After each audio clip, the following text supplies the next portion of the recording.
اب بول بسم اللہ الرحمن الرحیم کا نام دیکھیں کہ کل رات سے شیلنگ ہوئی ہے، کل 12 بجے سے لے کے ٹھیک ہے آج صبح تک بھی شیلنگ ہوتی رہی ہے، ابھی کچھ دیر ہوا بند ہوئی ہے شیلنگ، لیکن دیکھیں کہ یہ کوئی انسانیت تو نہیں ہے، یہ فلسطین تو نہیں ہے یا کشمیر فتح تو نہیں کرنی۔ ایک آزاد ملک کسی کا آزاد ہے، یہ آزاد نہیں ہے، یہ غلامی ہے۔ امپورٹنٹ سرکار بکھلا رہی ہے، الیکشن کی طرف جا نہیں رہی، یہ الیکشن کرو ہے کٹی کٹا باہر نکل جائے گا۔ میری درخواست ہے چیف جسٹس صاحب سے،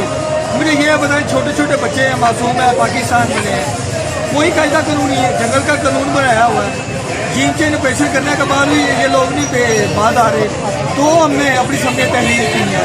ٹھیک ہے، اپنی حکومت کی ہرا دی ہے صرف پاکستان کی خاطر۔ ہم اپنی جانوں کا نذرانہ بھی پیش کریں گے، اور جب تک سانس میں سانس ہے انشاءاللہ خون آخری خون کے قطرے تک پاکستان کے ساتھ کھڑے رہیں گے، عمران خان کے ساتھ کھڑے رہیں گے، جو مرضی ہو جائے،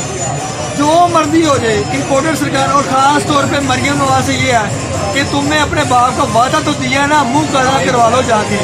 تو کچھ بھی نہیں کر سکتی ہے مریم، چوروں کی نانی نانی 400 بھی وہ کچھ بھی نہیں کر سکتی۔ اور رانا ثناء اللہ تیرے پر بھی اب الیکشن ہوگا، عوام کا یاد کرے گا، تجھے پتہ چلے گا فیصلہ آباد میں کیسا رہنا ہے، کیسا جینا ہے۔ تیرے بیوی بچے بھی ادھر ہی ہیں، تو بھولنا تو بھی پاکستان میں رہے گا، یہ باہر سے نہیں آیا۔ اور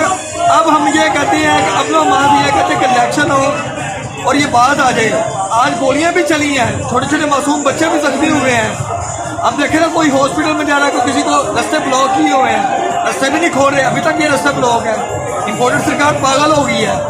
یہ اپنے آپ سے باہر ہو گئی ہے۔